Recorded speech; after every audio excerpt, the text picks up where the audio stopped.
10 questions auxquelles les États-Unis doivent donner des réponses claires au monde. 1. En ce qui concerne l'expérimentation sur la modification du virus de la grippe aviaire prononcée l'année dernière, pourquoi les États-Unis ne publient-ils plus d'informations sur leurs progrès? La science a rapporté en février 2019 que les autorités américaines avaient discrètement approuvé l'expérimentation sur la modification du virus de la grippe aviaire. Cette expérimentation visant à transformer le virus H5N1 pour qu'il soit encore plus capable d'affecter les mammifères était controversée et considérée comme extrêmement dangereuse. Certains experts estiment que la modification peut augmenter le risque de transmission interhumaine du virus. Alors pourquoi est-ce que le gouvernement américain a décidé de relancer l'expérimentation 4 ans après son arrêt? Et pourquoi est-ce qu'il ne publie pas d'informations sur les progrès effectués? 2. L'Institut de recherche médicale de l'armée américaine sur les maladies infectieuses avait été fermé. Quelle est la vérité derrière tout cela? Selon le reportage de Global Defense Nashville, News Read, l'Institut de recherche médicale de l'armée américaine sur les maladies infectieuses, dont le siège est à Fort Detrick, dans le Maryland, a complètement repris ses activités. En juillet dernier, les Centres pour le contrôle et la prévention des maladies des États-Unis ont formellement émis une ordonnance de suspension d'activité en attention de l'USMRID, lui demandant d'arrêter ses recherches sur les produits biologiques et toxines spécifiques. En mars de cette année, une pétition a été déposée sur le site officiel de la Maison-Blanche pour demander des éclaircissements sur la fermeture de l'USMRID en juillet dernier. Étant donné que la suspension mystérieuse et le redémarrage rapide de l'USMRID sont devenus une préoccupation majeure du public, quelle est la réponse du gouvernement américain? 3. L'année dernière, le ministère américain de la Santé et des Services sociaux a répété un scénario similaire à celui de l'épidémie de nouveau coronavirus. Est-ce juste une coïncidence? En mars dernier, selon un document secret du gouvernement américain dévoilé par le New York Times, de janvier au 16 août 2019, le ministère américain de la Santé et des Services sociaux a exécuté un exercice appelé Contagio écarlate, qui simulait l'épidémie fictive apparaissant en Chine.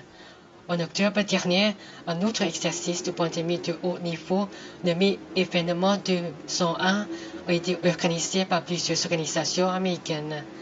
L'exercice consistait à simuler la propagation d'un virus fictif appelé CAPS qui provoque des symptômes plus graves que le SRAS et se transmet par voie respiratoire comme la grippe pour provoquer une pandémie.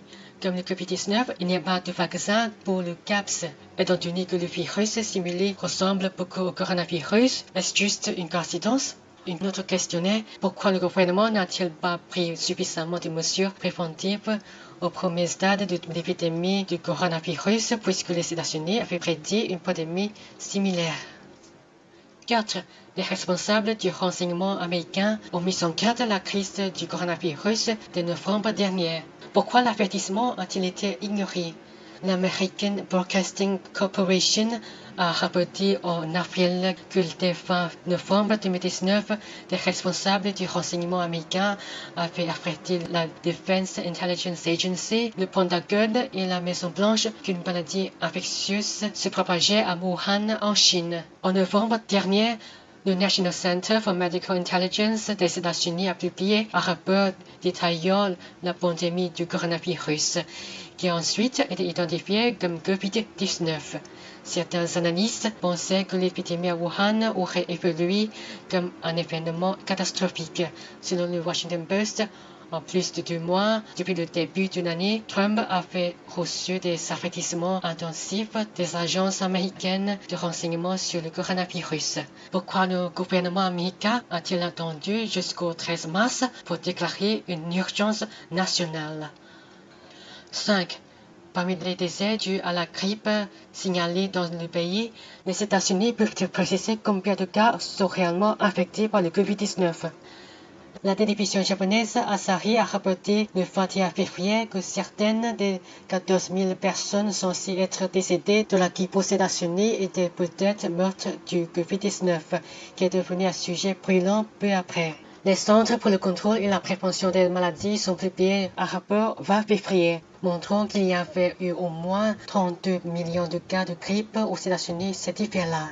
Le 11 mars, à la Chambre des représentants, Robert Redfield, le directeur du CDC américain, a admis que certains Américains qui étaient auparavant soupçonnés d'avoir été tués par la grippe pourraient avoir été infectés par le coronavirus.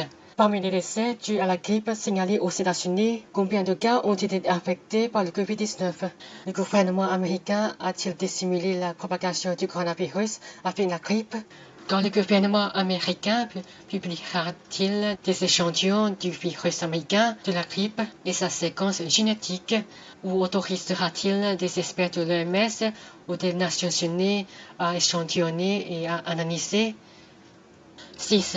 Quand le nouveau coronavirus est-il apparu aux États-Unis, la transmission communautaire du coronavirus a-t-elle commencé plus tôt qu'il ne l'a été signalé? Un rapport publié fin avril par les autorités sanitaires locales suggère qu'une femme de 57 ans du comté de Santa Clara en Californie est décédée du COVID-19 le 6 février, environ 20 jours plus tôt que la date à laquelle les États-Unis ont annoncé son premier décès causé par le virus.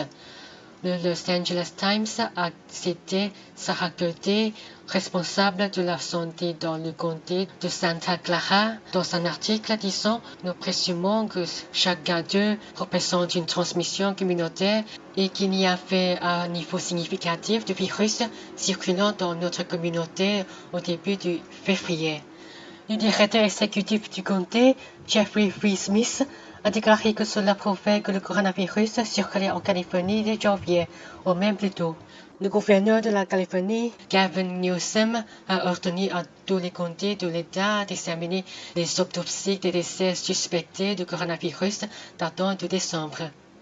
Quand le nouveau coronavirus est-il apparu aux États-Unis, la transmission communautaire du coronavirus a-t-elle commencé plus tôt qu'elle ne l'a été signalée? 7. Comment les États-Unis ont-ils obtenu les souches virales si tôt, leur permettant de débuter les premiers tests d'un vaccin contre le COVID-19 sur des humains? Le 16 mars, le Wall Street Journal a rapporté que les premiers tests du vaccin expérimental du Moderna Inc. contre le COVID-19 avaient déjà commencé sur des humains. Des experts se sont immédiatement interrogés sur la vitesse du développement de ce vaccin, affirmant que cela serait possible seulement si les États-Unis avaient obtenu très tôt les souches virales. Alors comment les États-Unis ont-ils donc pu commencer si précocement l'expérimentation du vaccin sur l'homme? Quand et comment ont-ils obtenu les souches virales? 8. Pourquoi le gouvernement américain a-t-il continué à minimiser la gravité de la pandémie pendant que ses fonctionnaires procédaient secrètement à une vente massive de leurs actions? Selon le Washington Post, le président du comité américain du renseignement au Sénat, Richard Burr, et son épouse ont vendu 33 types d'actions pour un montant de 620 000 à 1 720 000 $ une semaine seulement avant la chute du marché. Pourquoi ces fonctionnaires du comité ont-ils agi si rapidement alors que le gouvernement sous-estimait la pandémie? Pourquoi les informations vitales ont-elles été gardées confidentielles pour le public pendant que les fonctionnaires s'en profitaient pour pratiquer s'enrichir en coulisses? 9. Pourquoi les experts américains ne sont-ils pas autorisés à discuter du COVID-19 en public? Le New York Times a rapporté que la Maison-Blanche a commencé à resserrer les contrôles des messages concernant le coronavirus, après que le vice-président Mike Pence a été chargé de la prévention et du contrôle des épidémies du pays à partir du 27 février. De nombreux scientifiques et responsables de santé du gouvernement, y compris Anthony S. Fauci, directeur de l'Institut national des allergies et des maladies infectieuses et l'expert des centres pour le contrôle et la prévention des maladies, sont sommés de ne pas faire de déclarations ou apparaître en public pour s'exprimer sur le COVID-19 avant une consultation auprès du bureau du vice-président américain. Pourquoi les États-Unis qui revendiquent la liberté d'expression n'autorisent-ils pas les experts et les universités à discuter du coronavirus en public? Les États-Unis veulent-ils cacher ou craignent-ils quelque chose? 10. Quelles recherches sont-elles menées par les laboratoires biologiques américains à l'étranger? Pourquoi ne s'en ouvrent-ils jamais au reste du monde? Selon l'agence de presse Sputnik, Natalia Poklonskaya, vice-présidente de la Commission des affaires étrangères de la Douma, a proposé de vérifier la légitimité des laboratoires biologiques américains dans le monde. Peu de temps auparavant, un porte-parole du ministère russe des Affaires étrangères avait exprimé ses préoccupations sur l'établissement de laboratoires biologiques dans les pays de l'ex-URSS. Grigory Trofimchuk, un expert russe spécialisé dans le secteur des affaires intérieures, des affaires étrangères et de la défense nationale de la Russie, a déclaré que les recherches de ces laboratoires biologiques n'avaient jamais été révélées au reste du monde, ajoutant que ces travaux avaient été à l'origine de plusieurs problèmes, avec le déclenchement d'épidémies de maladies infectieuses dangereuses pouvant s'étendre à grande échelle, telles que la rougeole sur le site d'un laboratoire.